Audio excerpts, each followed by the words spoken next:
On the island of Crete, over 3,500 years ago, the Minoans built one of the most sophisticated civilizations of the ancient world. They created sprawling palaces, advanced trade networks, and vibrant art that still captivates us today. Yet for all their brilliance, the Minoans remain an enigma. Who were these people who seemed to appear out of nowhere? Why did their powerful society suddenly vanish? From the undeciphered linear script to theories of volcanic destruction and mysterious rituals hidden in labyrinthine ruins, their secrets continue to haunt archaeologists. The Minoans are not just history, they are a riddle carved into stone, daring us to uncover the truth behind Europe's first great civilization. The term Minoans refers to the Bronze Age civilization that flourished on the island of Crete from around 3000 BC to 1100 BC, long before classical Greece emerged. These people did not suddenly migrate from Egypt, Africa, or distant lands as early archaeologists once speculated. Instead, they evolved locally from Neolithic communities that settled Crete around 7000 BC, developed into complex villages by 3100 BC, and eventually formed a palace-centered society by 2000 BC. Modern genetic studies confirm this indigenous continuity. Mitochondrial DNA from Minoan remains shows they descended from Neolithic farmers of Western Anatolia and the Aegean, not from North African or Egyptian populations. Comprehensive genetic studies on 19 Bronze Age individuals, including both Minoans and Mycenaeans, reveal that the Minoans carried approximately 75–85% ancestry from Neolithic farmers of Western Anatolia and the Aegean. The remaining 9–32% came from populations linked to the Caucasus or ancient Iran. Crucially, unlike the Mycenaeans, the Minoans completely lacked genetic traces from Eastern European hunter-gatherers or steppe-related groups, elements typically associated with major migration waves into Europe during this era. This indicates that they were almost entirely genetically isolated, maintaining local continuity over millennia and reflecting the endogenous evolution of a unique island civilization largely untouched by large-scale external migrations. Although the Minoans and Mycenaeans shared much of their ancestral roots and certain cultural elements, their differences were striking. The Minoans lacked the northern genetic component from steppe populations found in the Mycenaeans and modern Greeks, indicating that the Mycenaeans had undergone admixture with migrant groups from Eastern Europe. While the Minoans retained their native Aegean Anatolian foundation, this distinction extended beyond genetics and was evident in language and writing. The Minoans used Linear A and Cretan hieroglyphic scripts, both undeciphered and seemingly unrelated to Indo-European languages such as Mycenaean Greek in Linear B. This underscores the independence and unique identity of the Minoan civilization. What is remarkable about the Minoans is that they left no name for their own civilization. The term Minoan was coined by archaeologist Sir Arthur Evans in the early 20th century, based on the legend of King Minos. No inscriptions in Linear A or Cretan hieroglyphs record what they called themselves, nor is there any written historical record clearly defining their ethnic identity or political system.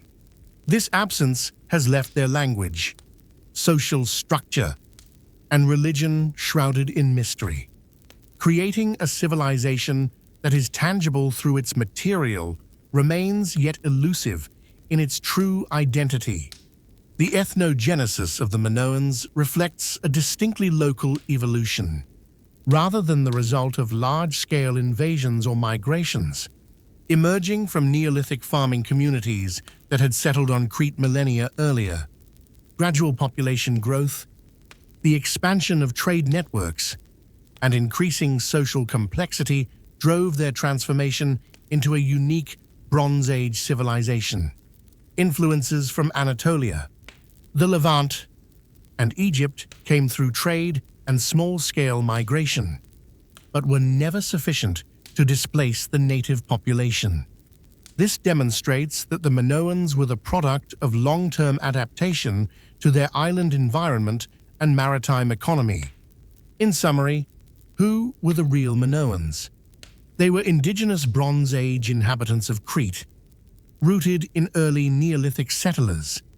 Genetically, they were primarily descendants of Aegean Anatolian farmers, with only minor Eastern admixture and no steppe ancestry. They were closely related to Mycenaeans, but remained culturally and linguistically distinct. They had no known self-designation. Minoan is a modern archaeological term.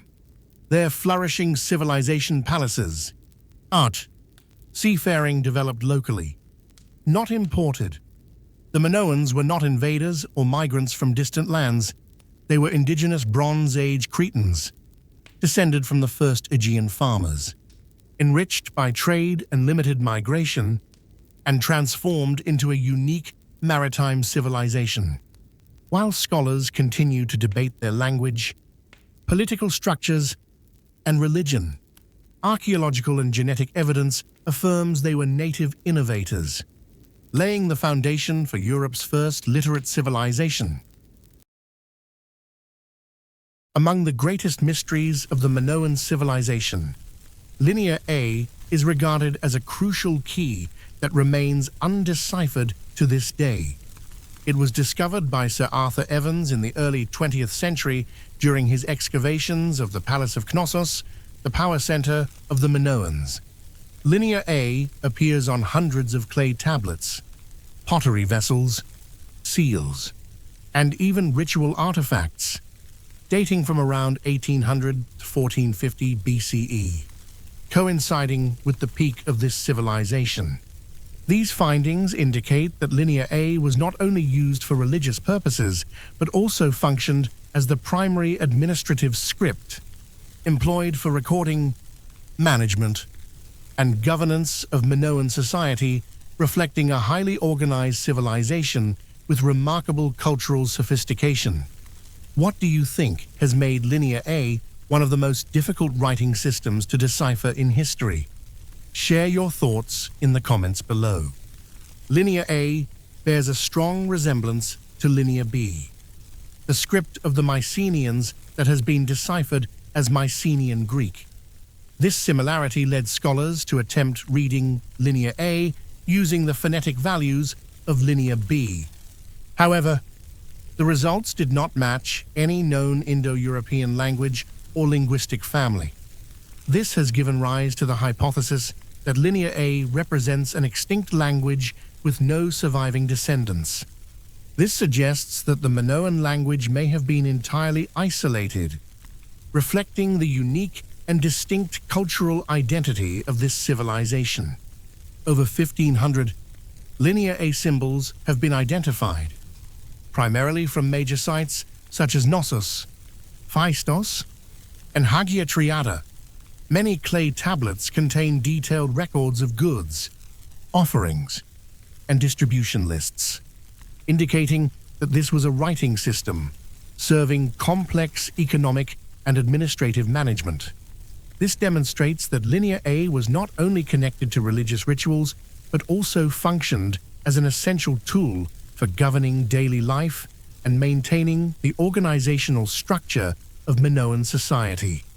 The greatest obstacle in deciphering Linear A is the lack of bilingual texts for comparison, such as the Rosetta Stone for Egyptian hieroglyphs.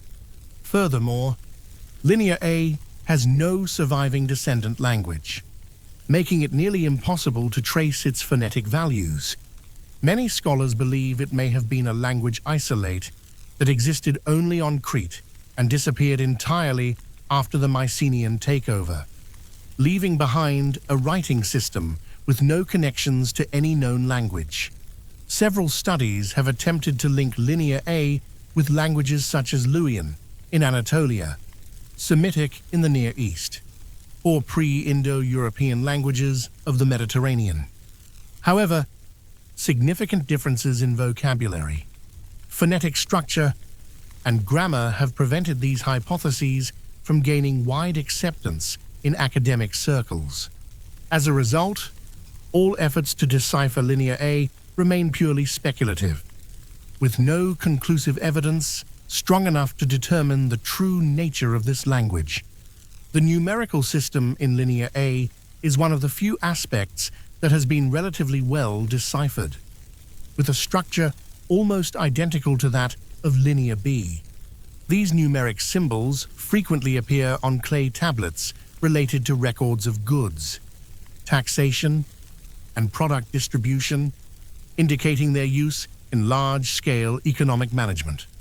This demonstrates that Linear A played a central role in the Minoan administrative and commercial system, supporting the operation of their maritime economy across the Mediterranean. Linear A has also been found in religious contexts inscribed on votive offerings, altars, amulets, and in shrines associated with the snake goddess. This suggests that it served not only administrative purposes, but also played a role in recording prayers and ritual formulas. Although modern technologies such as computer-based symbol analysis and artificial intelligence have been applied to identify structural patterns, Linear A has yet to reveal its true meaning. Algorithms can determine the frequency and relationships between symbols, but without a comparative linguistic foundation, assigning phonetic values and specific meanings remains nearly impossible, leaving all decipherment efforts stalled and reliant on speculation. Linear A is one of the greatest puzzles in archaeology and historical linguistics. Successfully deciphering it would provide direct insight into Minoan thought, social organization, and religion. Yet, to this day, it remains a silent legacy, vividly reflecting the splendor and enigma of this civilization. Linear A perfectly embodies the essence of the Minoans, an advanced civilization that left behind magnificent material remains while keeping silent about its own voice, compelling future generations to continue the search for answers. Knossos, located in the north of Crete, is the largest and most famous site of the Minoan civilization. First excavated by Sir Arthur Evans in 1900, it quickly stunned the archaeological world with its immense scale and complex design. Evans called it the Palace of Minos, and its maze-like corridors led him to link Knossos to the Greek myth of the labyrinth and the Minotaur. However, modern studies have raised the question, was Knossos truly a labyrinth? Or was it simply the most sophisticated center of power and ritual of its time? What do you think about Knossos? Was it truly the labyrinth of the Minotaur from Greek mythology? Or simply the most sophisticated center of power and ritual of the Minoan era? Share your thoughts in the comments below. Knossos spanned over UTB and me, with thousands of rooms connected by winding corridors, multi-level staircases, and intricate passageways. Its asymmetrical design lacked a clear main facade like later Greek palaces, creating a sense of complexity that easily disoriented visitors. This very feature helped forge its association with the labyrinth in the myth of the Minotaur.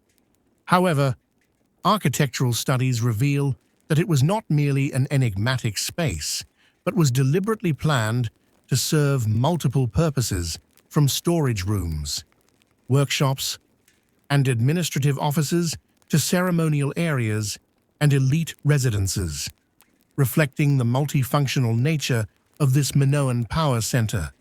Archaeological findings, such as altars, the expansive central courtyard, and religious frescoes indicate that Knossos was not only an administrative center, but also held significant ceremonial importance. The central courtyard was large enough to host public rituals like bull leaping, demonstrating the close connection between political power and religion.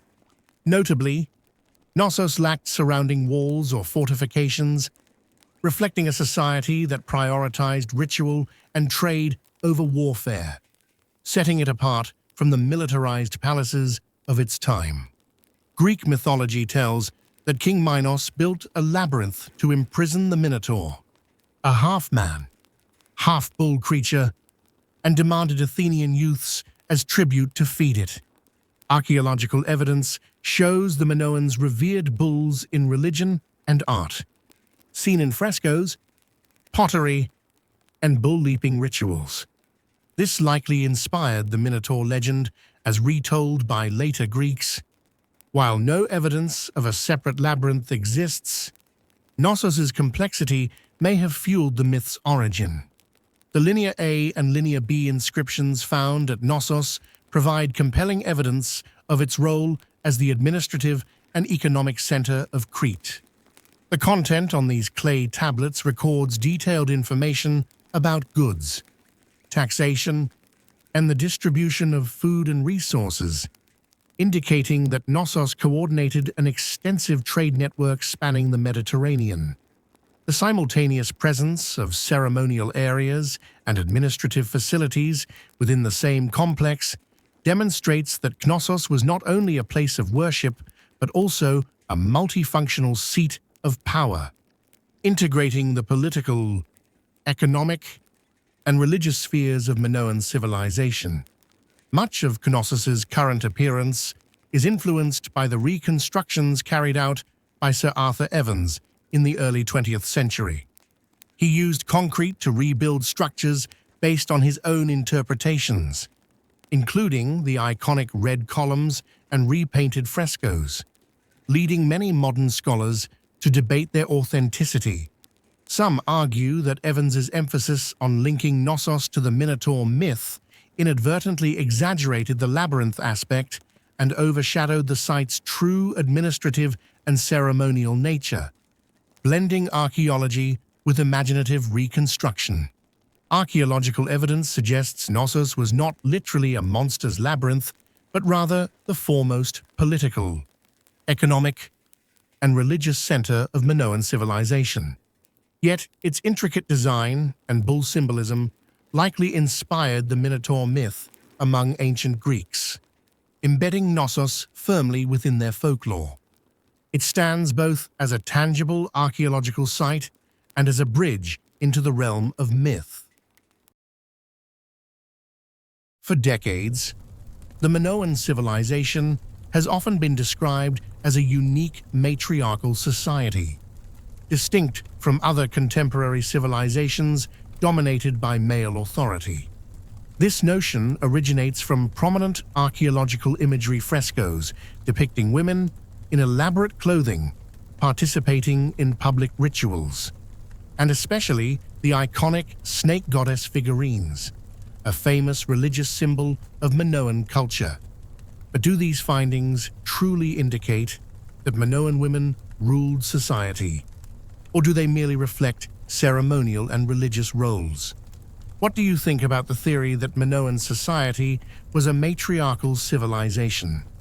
Do the depictions of women in art and religion truly reflect political power, or are they purely ceremonial symbols? Share your thoughts in the comments below. Frescoes at Knossos, Akrotiri, and other sites show women appearing far more frequently than men. They are portrayed in sophisticated attire, tight-fitting bodices exposing the chest, multi-layered skirts, and wide hats. Women are depicted in festival scenes, bull-leaping events, or occupying central positions in religious ceremonies. This starkly contrasts with Egypt or Mesopotamia, where women were rarely portrayed so prominently. Many scholars see this as direct evidence of a society where women held significant symbolic power. Minoan religion appears to have focused on one or more goddesses, rather than the male gods like Zeus or Poseidon that became dominant later. The snake goddess figurines, often shown holding snakes and with exposed breasts, are thought to symbolize fertility, regeneration, and a connection to nature. Additionally, imagery of priestesses or goddesses standing atop mountains, flanked by lions or bulls, reflects positions of supreme symbolic authority. If accurate, this indicates a religious structure strongly centered around female divinity. While women are prominently depicted, there is no direct evidence of them ruling politically or holding administrative power. No records of queens or female rulers have been found. Linear A tablets largely contain administrative data without clear references to individual leaders, though they remain undeciphered. As such, many scholars argue that women's prominence in art reflects ritualistic and religious authority, not necessarily political control. Historically, most ancient civilizations were highly patriarchal, from Egypt and Mesopotamia to the later Mycenaeans. Thus, the depiction of Minoan women participating publicly in rituals and art is unusual. Some scholars suggest that Crete's island setting and relative lack of warfare may have fostered a more gender-balanced social system. Unlike land-based, militarized societies where male dominance was reinforced by conflict, women are depicted leading or partaking in major ceremonies, standing by altars, performing ritual dances, or offering sacrifices. Some scenes even show them surrounded by male attendants, hinting at a role of ritual leadership.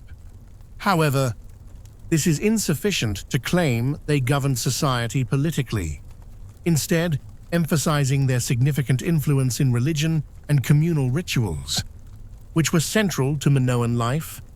Modern scholarship is increasingly cautious about labeling Minoan society as matriarchal. Some argue that Minoan art may have emphasized women for ritual purposes. Much like many cultures, venerate goddesses without being matriarchal. In reality, there is no evidence that women commanded armies, levied taxes, or enacted laws. Thus, Minoan society may have been a moderate patriarchy, where women held ritual prominence but shared governance roles with men. Another theory proposes that Minoan society was not truly matriarchal but achieved a rare gender balance. Art, religion, and rituals exalted women, while economic and administrative tasks may have been handled jointly by both sexes. If correct, this represents a middle ground system, neither strictly patriarchal nor matriarchal, reflecting the unique conditions of a wealthy, seafaring civilization less shaped by war. Current evidence shows that Minoan women played prominent roles in religion, art, and public rituals, but there is insufficient proof of their political or military dominance. Rather than a true matriarchy, Minoan society likely represented a rarely seen gender balance, where women were celebrated in spiritual and ceremonial life and perhaps held notable community leadership. The matriarchal image of Minoan Crete reflects a peaceful, trade-driven society steeped in ritual, standing in stark contrast to its contemporaries. One of the most unusual features of the Minoan civilization is the lack of clear evidence for kings, armies, or a centralized military government. Unlike Egypt with its powerful pharaohs or Mesopotamia with its fortified city-states, the Minoans left behind no monuments honoring kings, no royal tombs, no depictions of warfare in their art, and no defensive walls or fortresses. This raises the question, who governed such a complex, wealthy society that influenced the entire Mediterranean? Who do you think truly governed Minoan society? The priesthood, a council of nobles, or a decentralized administrative system without kings? Share your thoughts in the comments below. Excavations at Knossos, Phaistos, Malia, and Zakros have uncovered massive palace complexes but completely lack the familiar symbols of royal authority, such as royal thrones or dedicated audience chambers. Apart from a single ceremonial seat at Knossos, believed by many scholars to belong to a religious official rather than a king, there is no evidence of a centralized monarchy. Furthermore, there are no paintings or reliefs depicting warfare or military leaders, nor any traces of walls or fortresses, indicating that the Minoans did not rely on military power to control or defend their society. Instead of a centralized monarchy, archaeological evidence suggests that the Minoans governed their society through a palace-based administrative system. Palaces such as Knossos, Phaistos, and Malia not only served ceremonial purposes but also integrated granaries, workshops, storage rooms, and administrative offices. Linear A and Linear B tablets record detailed information on goods, food distribution, and trade transactions, indicating that power was dispersed through a network of administrative officials operating directly from the palaces rather than being concentrated under a single king. One notable hypothesis suggests that the priesthood or high priestesses held primary authority in Minoan society. Religion played a central role in their lives, evident in the depictions of goddesses, public rituals, and sacred symbols that permeated their art. In the absence of kings or armies, power may have been maintained through religious prestige and communal rituals, where temples and ceremonies served as instruments to bind society together, reinforce order, and create unity, replacing the need for military force or monarchical power. Some scholars believe that the Minoans may have governed their society through a council of nobles or a collective ruling system rather than a single monarch. Each major palace on Crete could have represented a regional power center, where local leaders were responsible for administrative, economic, and religious management within their domains. Evidence of internal trade cooperation and the absence of signs of military conflict on the island suggest a decentralized governance structure, emphasizing stability and peaceful coordination between regions. The lack of military evidence suggests that the Minoans sustained power through economic and cultural means rather than force. They dominated vital maritime trade routes, exchanging goods such as olive oil, wine, pottery, and metals, creating economic interdependence with other regions. Furthermore, shared rituals and religious practices likely reinforced societal order, functioning as mechanisms of cohesion in place of military enforcement. The ceremonial seat at Knossos, often referred to as the throne, is set in a chamber decorated with swans and lilies, religious rather than military symbols. This suggests that its occupant may have been a high priest or priestess presiding over public rituals, supporting the idea that spiritual authority and ceremonial roles replaced traditional political kingship. While societies like Egypt and Mesopotamia relied on armies and monarchs to maintain order, the Minoans stood out with their non-militarized model centered on maritime trade. Their palace system and goods distribution networks point to a complex but decentralized administration, effectively functioning without territorial expansion or war. Current evidence suggests that the Minoans were likely governed by a decentralized palace-based system, led by priests or administrative officials, rather than a single monarch. Their society appears to have maintained order and power through maritime trade, religious authority, and administrative organization, instead of military strength or centralized monarchy. This makes the Minoans a remarkable exception in ancient history, a wealthy, complex civilization sustained not by war or kingship, but by commerce and religion. setting them apart from other dominant models of their time. The Minoan civilization is regarded by many scholars as the world's first maritime empire. From the island of Crete, they established an extensive trade network spanning the Mediterranean, reaching Egypt, the Levant, Anatolia, the Aegean Islands, and possibly even farther. However, what puzzles researchers is that no maps, nautical documents, or navigational tools from this civilization have ever been discovered, despite the immense influence they left behind. So how do we know about the Minoans' maritime power? And why have its traces vanished? Why do you think the Minoan civilization, despite being considered the first maritime empire, left behind no maps or nautical records? Was it simply lost over time? Or did they rely on a completely different way of navigation? Share your thoughts in the comments below.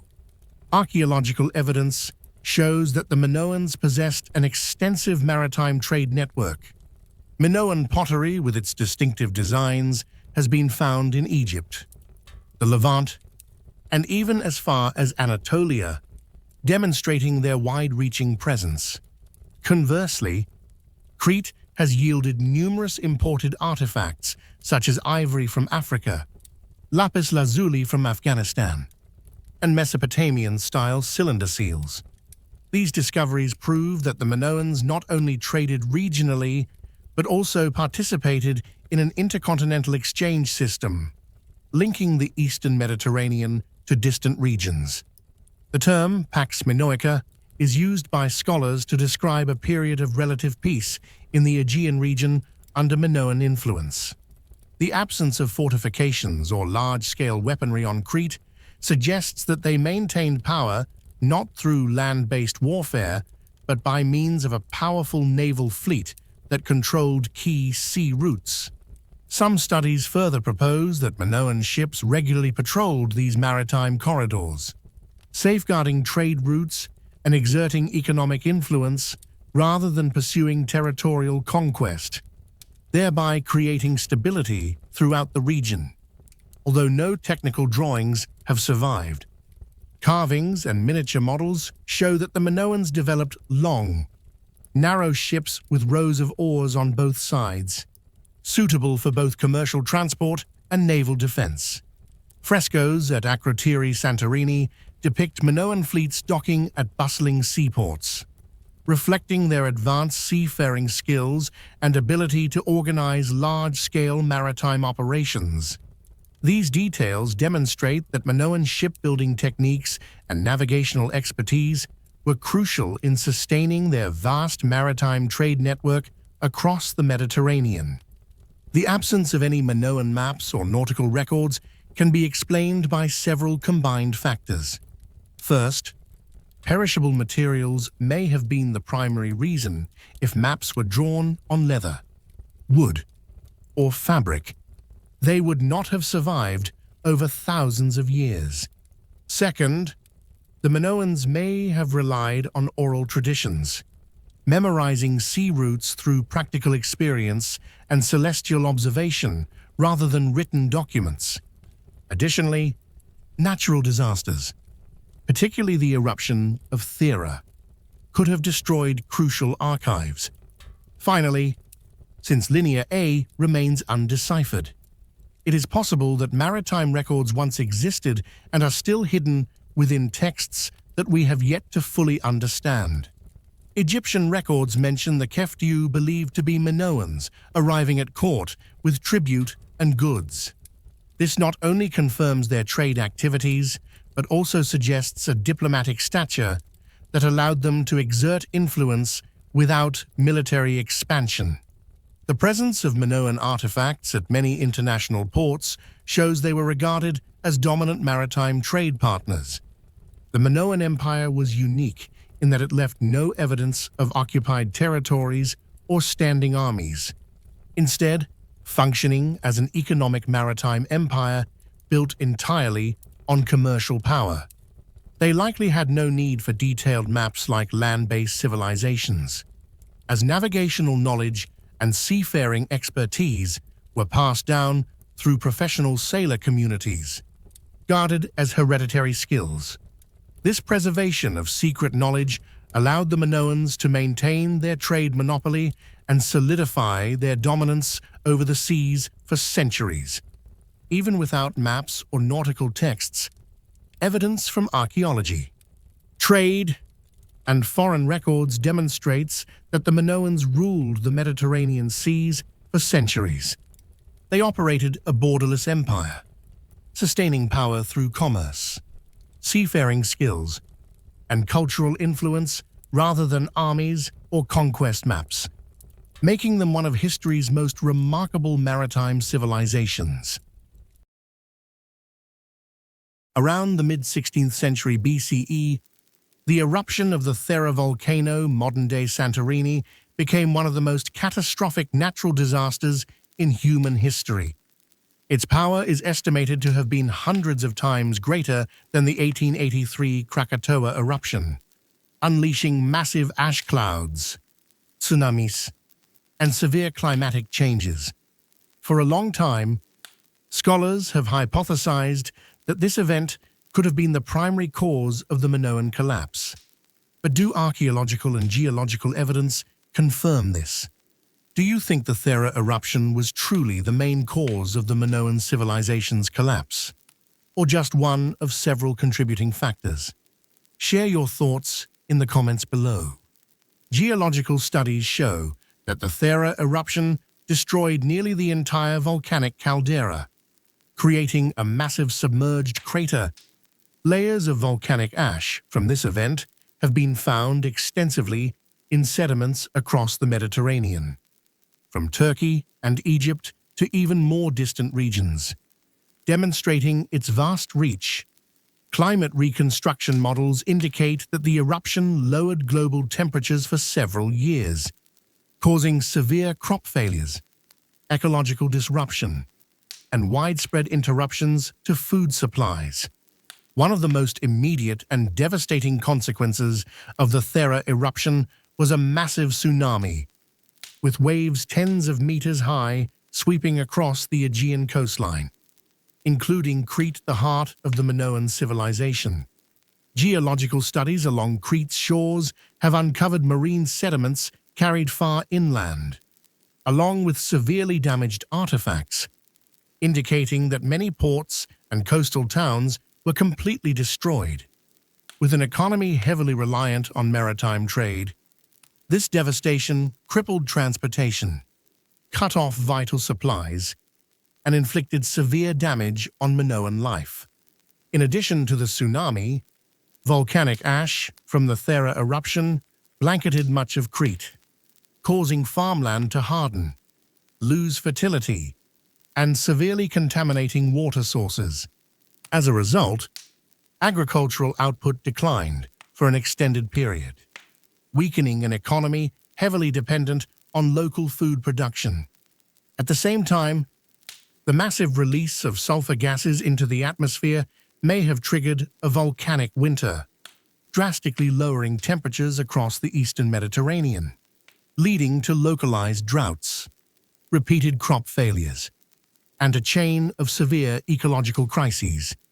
The settlement of Akrotiri on the island of Thera, completely buried beneath a thick layer of ash, provides vivid evidence of the catastrophic destruction caused by the eruption.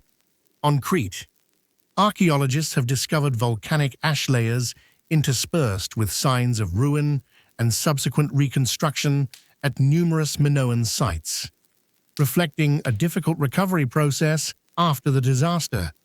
Several major palaces, such as Phaistos and Malea, show signs of abandonment or loss of significance, indicating the widespread impact across the island.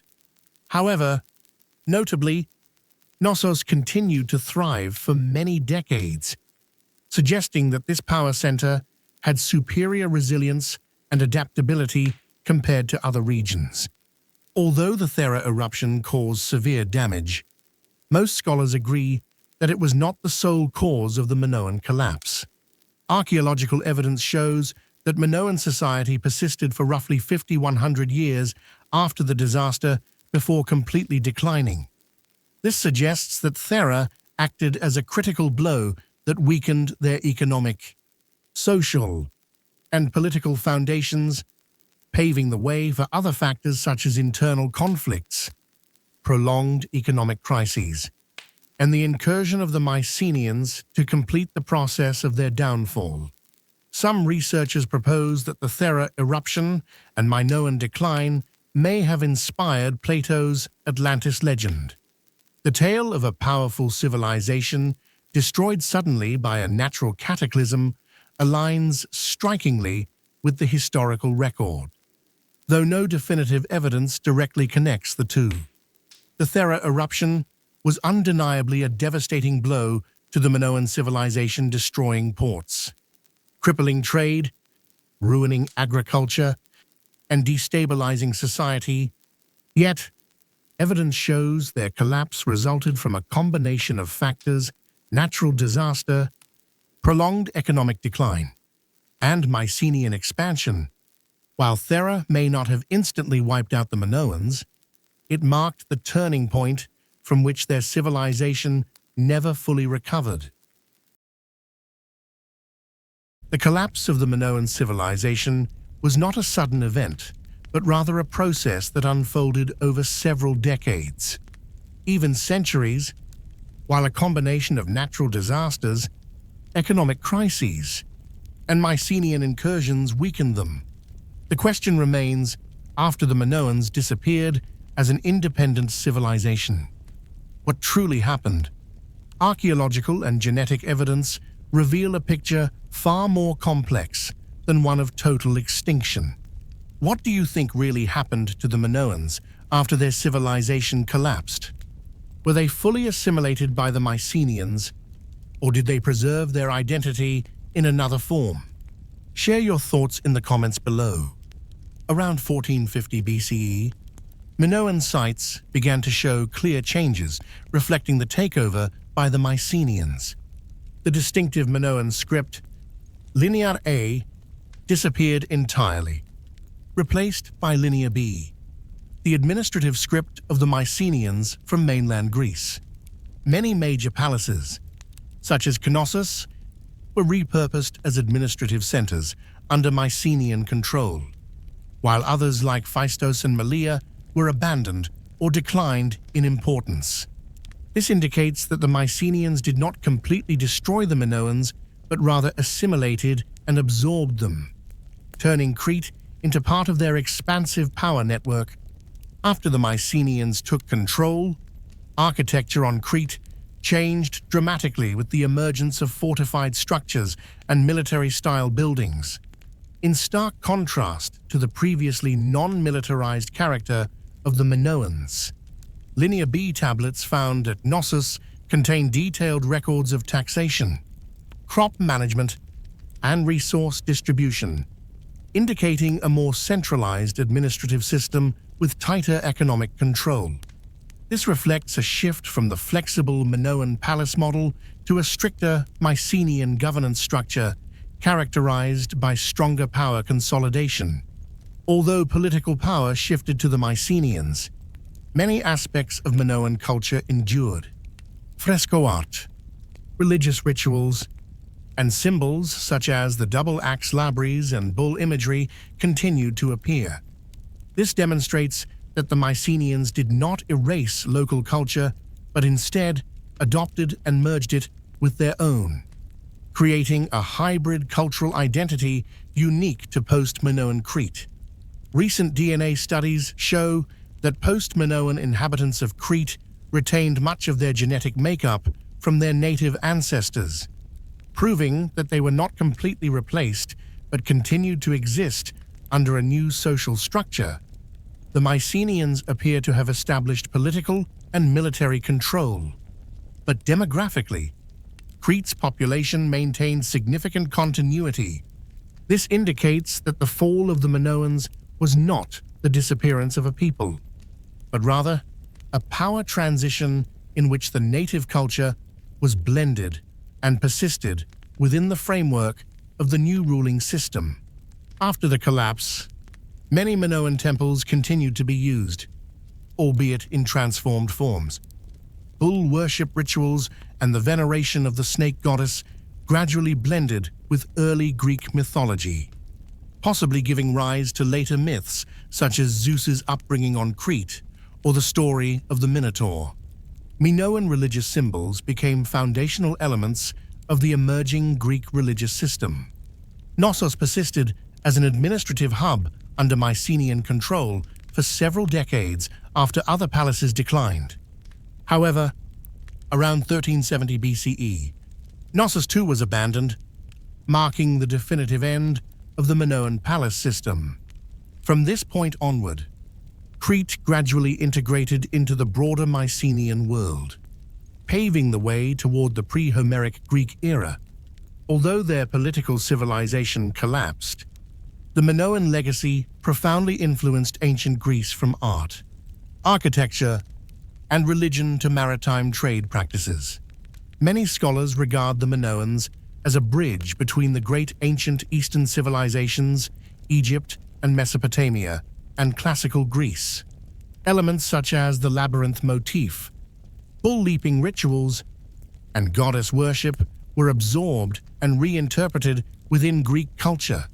Following their collapse, the Minoans did not truly vanish, but were absorbed, transformed, and carried forward within the Mycenaean framework.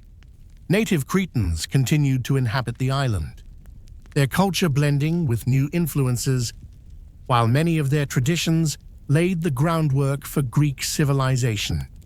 Rather than total annihilation, the fall of the Minoans was a transition from a unique island-based culture to a proto-Greek phase, setting the stage for the great civilizations that followed in Mediterranean history. In the symbolic world of the Minoans, no images appear more frequently or stir more debate than the bullheads and the double-axes labyrinths. From the vivid frescoes of the palace at Knossos to the stone and metal artifacts unearthed by archaeologists, these two symbols are everywhere, as if they hold the key to the spiritual core of Minoan civilization. But what did they truly mean? Archaeologists and historians have argued for centuries, yet no definitive answer has emerged. What do you think these symbols truly represent? Were the bullheads and double axes religious emblems, marks of political power, or something else entirely lost to history? Share your thoughts in the comments below. The image of the bullhead is closely tied to the Greek myth of the Minotaur, a half-man, half-bull creature imprisoned in the labyrinth beneath the palace of Knossos, but it's important to note that the Minoans themselves never left any written explanation of its meaning. Scholars believe the bullhead may have symbolized fertility and the untamed energy of nature, deeply associated with religious rituals and the famous bull-leaping practice. This activity, vividly depicted in frescoes, shows daring youths vaulting over charging bulls in moments of extreme danger. Such acts were not merely displays of athletic skill and courage, but may have held sacred significance, serving as rites of passage or symbols of spiritual transformation. This intertwining of sport, faith, and myth has made the bullhead one of the most central symbols of Minoan culture, reflecting the complex relationship between religion, society, and power in their world. The double axe, known as the labyrinth, is one of the most prominent symbols of Minoan civilization, appearing everywhere from intricately carved walls to ritual stone slabs and even within underground storerooms beneath the palaces. In many Mediterranean cultures, the labyrinth has long been associated with goddesses and religious authority, representing sacred power and the balance between creation and destruction. Some scholars believe it was used in animal sacrifice rituals, or perhaps even in human sacrifices as an ultimate act of devotion to the gods. Notably, the theory that the word labyrinth originates from labyrinth, meaning the house of the double axe, reinforces the idea that the Palace of Knossos was not only an administrative hub, but also held deep religious significance. With its maze-like architecture, Knossos may have symbolized both political authority and served as the stage for the highest sacred ceremonies, highlighting the close connection between divine power and royal rule in Minoan society. The paired presence of bullheads and double axes has sparked a wide range of theories. Some scholars argue that they represent two opposing yet complementary forces: the wild, primal power of nature, the bullhead, and the sacred order imposed upon it, the double axe. Other perspectives see in them traces of a goddess-centered religion, where the double axe symbolizes both creative and destructive power, while the bullhead reflects primal fertility, energy controlled through ritual. This combination hints at a complex belief system in which nature and divine authority intertwined within the sacred ceremonies unique to the Minoan world. What deepens this mystery even further is the complete absence of any decipherable texts. The Minoan script, Linear A, remains unreadable to this day, forcing researchers to rely solely on surviving visual evidence. This lack of context has turned the bullheads and double axes into some of history's most intriguing puzzles. They are plainly visible on countless artifacts, yet their true meaning remains beyond our grasp. Are these the remnants of a lost and complex religious system, or merely symbols of power and ritual, now so eroded by time that no one can truly understand their original origin and purpose? The snake goddess statue is not merely an ancient work of art, but a doorway into the heart of the Minoan spiritual world, a world almost entirely erased by time. Unearthed at Knossos in the early 20th century, these small figurines depicting bare-chested women with narrow waists holding snakes have become the most debated symbols in Minoan archaeology. They pose a fundamental question: who was she? And what role did she play in Minoan life? Who do you think the snake goddess really was? Was she a supreme goddess, a powerful priestess, or merely a ritual symbol tied to fertility and agriculture? Share your thoughts in the comments below. One of the most popular theories suggests that the snake goddess embodied fertility and rebirth.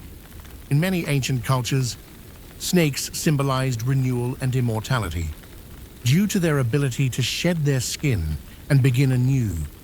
Combined with the depiction of a bare-chested woman, an emblem of nurture and fertility, the statue may reflect a belief that the prosperity of land, crops, and people depended on the reproductive power of a supreme goddess. This aligns with the idea that Minoan society may have honored women prominently, perhaps even functioning under matrilineal structures or placing women at the center of religious life and ritual. Other scholars argue that the statue may not depict the goddess herself, but rather a powerful priestess performing sacred rites. The intricate details of her attire, tiered skirts, crown, and elaborate jewelry indicate high status, possibly tied to temple authority. If this interpretation is correct, the snake goddess would not only reflect myth, but also offer a glimpse into Minoan religious hierarchy, where women may have held pivotal roles in mediating between the divine and the community. This also explains why female imagery dominated Minoan art far more than male figures, a striking difference from most contemporary civilizations. Broader theories propose that the Minoans practiced a goddess-centered religion, similar to mother goddess cults of Anatolia and the Near East. In this context, snakes could represent the primal energy of the earth and the intertwined cycle of life, death, and renewal.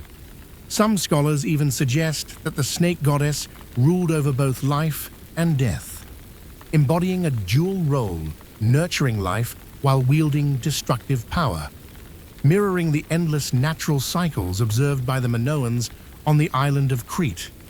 We cannot overlook the environmental context of Minoan civilization, an island society flourishing through agriculture, animal husbandry, and maritime trade. Their religious festivals may have been tied to seasonal cycles, which would make the snake symbol even more significant, as snakes often appeared near cultivated fields, granaries, and settlements.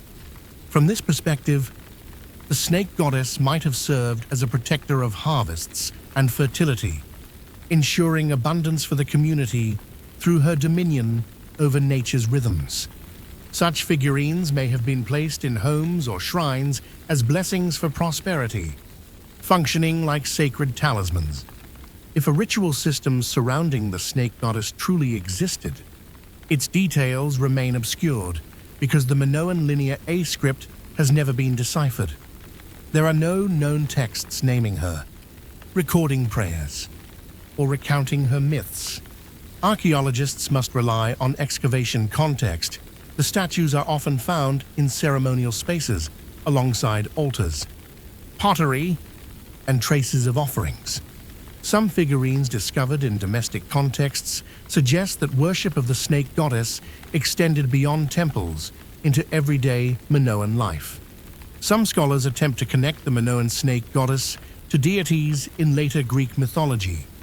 Her imagery has been compared to Demeter, the goddess of agriculture, or Persephone, associated with the cycle of life and death. These parallels support the theory that Minoan religion influenced early Greek beliefs, even if later transformed through centuries of cultural blending. Despite countless theories, the snake goddess remains enigmatic. She has no known name, no recorded prayers, and no written explanations. All that remains are small statues, snakes, and archaeological context. This silence elevates her as the perfect emblem of the Minoan mystery. Tangible artifacts endure, yet their spiritual meaning has been erased by time. The snake goddess is more than an artifact. She is a reflection of the profound loss of an entire civilization's inner world. She might have been a supreme goddess, a powerful priestess, or simply a ritual symbol tied to fertility and survival. Yet the lack of definitive answers has made her the quintessential representation of Minoan mystery, a brilliant, refined culture that vanished, leaving behind questions with no answers for posterity. When speaking of the Minoan civilization, what is most astonishing is not only what we know, but what still remains undiscovered. Despite over a century of excavations, much of the Minoans' remains are still buried beneath the soil of Crete and its neighboring islands. This raises the question, how many secrets still lie hidden underground? How many Minoan secrets do you think are still buried underground? Could future excavations completely change the way we understand this civilization? Share your thoughts in the comments below. Famous sites like Knossos, Phaistos, and Malea have only been partially uncovered. Their complex structures suggest there are still many untouched areas, particularly underground levels and deep storage chambers. Archaeologists have found traces of corridors and stairways leading into unexplored dark spaces. Are these merely storerooms? Or could they be secret ceremonial areas reserved for priests or royalty? These findings suggest that we may have only scratched the surface of an extensive and mysterious palace network. The eruption of the Thera Santorini volcano around 1600 BCE is believed to have severely devastated Minoan civilization. Thick layers of ash from this disaster may have buried entire settlements, creating a kind of prehistoric Pompeii. Many areas on Crete and Santorini remain unexcavated, yet geophysical surveys indicate that intact structures could be sealed beneath the ash. If unearthed, these sites could reveal vivid snapshots of Minoan daily life at the very moment their world was struck by catastrophe. One of the greatest enigmas lies in the tunnels beneath Knossos and other locations. Some tunnels lead to areas that have never been explored, sparking comparisons to the legendary labyrinth of the Minotaur. Were these escape routes, storage vaults, or secret ceremonial spaces used for esoteric rites? Modern technology could help map and analyze these tunnels in detail, potentially unveiling a complex system that served both political and religious functions and shedding light on the enigmatic rituals still beyond our understanding. We have seen the stunning frescoes of the Minoans, yet many more remain buried within unexcavated layers of earth. New imaging techniques, such as ground-penetrating radar and LiDAR, have identified voids likely containing artifacts. But excavations are stalled out of fear that exposure to air will damage their original pigments. These artistic treasures, once preserved and restored using cutting-edge conservation methods, could offer direct insights into their world. From palace life to sacred ceremonies, one of the most tantalizing prospects is discovering undamaged texts written in Linear A, the undeciphered script of the Minoans. To date, most Linear A inscriptions are fragmentary or etched on clay tablets. If storage archives or record rooms remain sealed underground, they might contain fully preserved texts that could finally unlock the Minoan language. Deciphering Linear A would not only illuminate their religion and politics, but might also reveal the true reasons for their civilization's downfall. Today, scientists are deploying advanced survey technologies like ground-penetrating radar, LiDAR, and magnetometers to map subterranean structures without invasive digging. The signals already indicate untouched regions, even large-scale constructions deep underground. This fuels the possibility that, in the coming decades, new discoveries could fundamentally rewrite our understanding of Minoan society, from its social hierarchy and religious systems to its pivotal role in the ancient Mediterranean world. What still lies beneath Crete's soil is not just priceless artifacts, but potentially the final answers to millennia-old mysteries. How did the Minoans live? Which gods did they worship? And what truly caused their disappearance? Until excavations expand and technology advances enough to delve deeper, these secrets will remain locked away, challenging us just as enigmatic and elusive as the Minoan civilization itself.